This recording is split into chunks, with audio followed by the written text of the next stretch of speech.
Hello నమస్తే Rajani Ganesh channel మరో మందుతో మీ ముందుకు. ఈవేళ దగ్గుకి మందు చెప్తున్నాను, మరొకసారి చూడండి. ఇది అల్లం, శొంఠి, బెల్లం కలిపి తయారు చేస్తాం.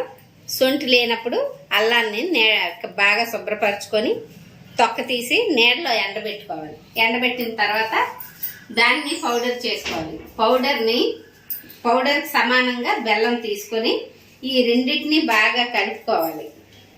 కలిపి ఉసిరికాయ అంతా,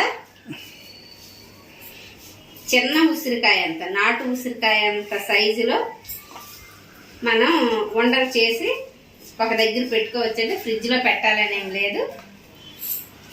గాలి తగలకుండా ఉండే దాంట్లో మనం 2-3 రోజులకు ఒకసారి చేసుకోవచ్చు. అల్లాన్ని నీడలో ఎండబెట్టి పౌడర్ చేస్తే సరిపోతుంది.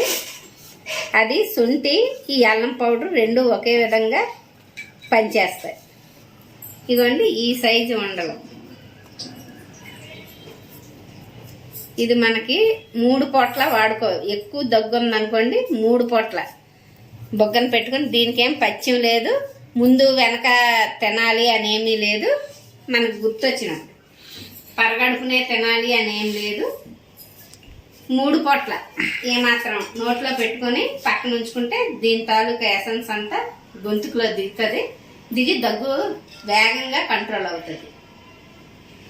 ఒకసారి వాడి చూడండి. లైక్ చేయండి, షేర్ చేయండి, కామెంట్ చేయండి. Thank you.